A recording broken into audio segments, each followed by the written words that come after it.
إن هذا القرآن يهدي للتي هي أقوم ويبشر المؤمنين الذين يعملون الصالحات أن لهم أجرا كبيرا. Dans Sourate al-Baqarah, comme nous l'avions dit, il y a la législation, la voie à suivre. Allahu tabaraka wa ta'ala, il nous dit dans le verset 190 au 195, في سبيل الله الذين يقاتلونكم ولا تعتدوا إن الله لا يحب المعتدين واقتلوهم حيث ثقفتموهم وأخرجوهم من حيث أخرجوكم والفتنة أشد من القتل ولا تقاتلوهم عند المسجد الحرام حتى يقاتلوكم فيه فإن قاتلوكم فاقتلوهم كذلك جزاء الكافرين فإن انتهوا فإن الله غفور رحيم وقاتلوهم حتى لا تكون فتنة ويكون الدين لله فإن انتهوا فلا عدوان إلا على الظالمين الشهر الحرام بالشهر الحرام والحرمات قصاص فمن اعتدى عليكم فاعتدوا عليه بمثل ما اعتدى عليكم واتقوا الله واعلموا أن الله مع المتقين وأنفقوا في سبيل الله ولا تلقوا بأيديكم إلى التهلكة وأحسنوا إن الله يحب المحسنين. Et il dit aussi un peu plus loin, كتب عليكم القتال وهو كره لكم وعسى أن تكرهوا شيئا وهو خير لكم وعسى أن تحبوا شيئا وهو شر لكم والله يعلم وأنتم لا تعلمون يسألونك عن الشهر الحرام قتال فيه قل قتال فيه كبير وصد عن سبيل الله وكفر به والمسجد الحرام وإخراج أهله منه أكبر عند الله والفتنة أكبر من القتل ولا يزالون يقاتلونكم حتى يردوكم عن دينكم إن استطاعوا ومن يرتدد منكم عن دينه فيمت وهو كافر فأولئك حبطت أعمالهم في الدنيا والآخرة وأولئك أصحاب النار هم فيها خالدون إن الذين آمنوا والذين هاجروا وجاهدوا في سبيل الله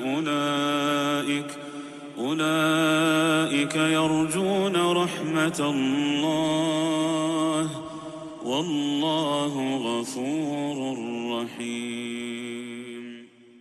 Naam, Allah Azza wa Jal a légiféré aux croyants le combat dans le sentier d'Allah. Et les leçons que l'on tire dans cela, c'est que le combat awwalan n'est pas une fin en soi.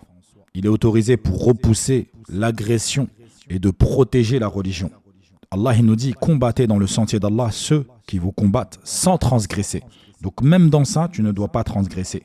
Ibn Kathir, rahimahullah, il explique que ce verset, il pose une règle. Cette règle, c'est quoi? L'interdiction de l'injustice. Comme tuer ceux qui ne combattent pas, les femmes, les enfants, les vieillards. Tu ne tues pas. sans raison. Un ennemi face à toi, oui. En dehors de ça, nul ne doit goûter la lame de ton épée ou la chaleur de ton arme. L'imam As-Sa'di, rahimahullah, il dit que dans l'islam, il y a toujours, même dans le combat, la justice. Et que l'islam te pousse à la retenue. Ne jamais vouloir te venger. Une personne qui a combattu et peut-être a tué tes parents, puis face à toi, il dit « Ashhadu an la ilaha illallah », tu n'as pas droit de le tuer. Donc la vengeance n'est pas ce qui prime, c'est la justice qui prime. Également, dans ces versets, Allah Azza wa Jalla nous dit « Le combat vous a été prescrit alors que vous le détestez ».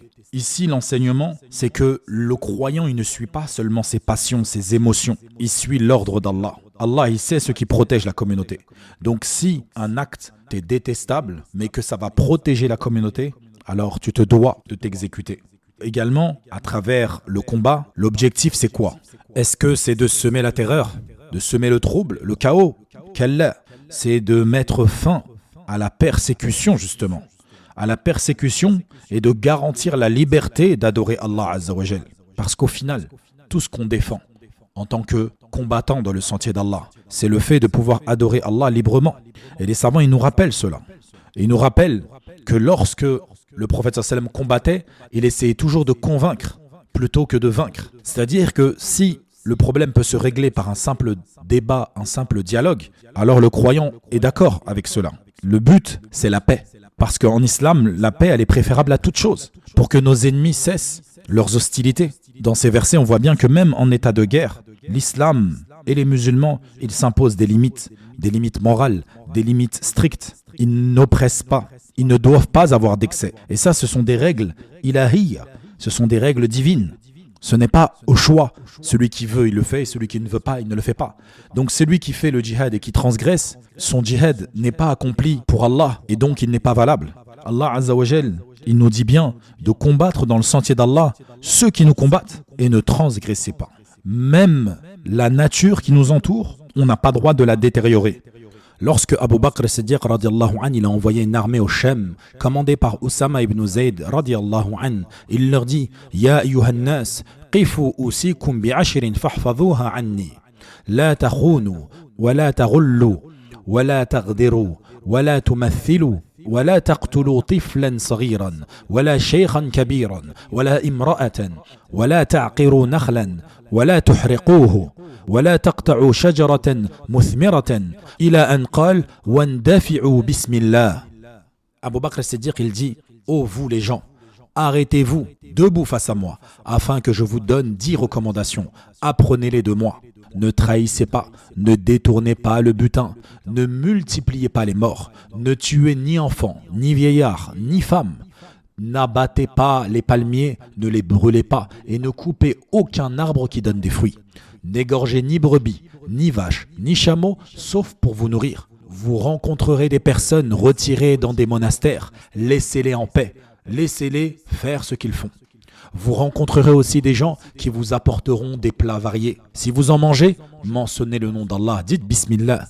Et vous rencontrerez des peuples dont le milieu de la tête est rasé et entouré de cheveux. Frappez-les avec vos épées et avancez au nom d'Allah. Petite précision, lorsqu'il dit ceux qui ont la tête rasée et des cheveux sur les côtés, à notre époque, on pense aux moines dans les monastères. Mais à leur époque, c'était justement les têtes des mécréants. C'était ceux qui chauffaient les gens contre les musulmans, comme il nous l'est rapporté dans Tariq al-Tabari, rahimahullah.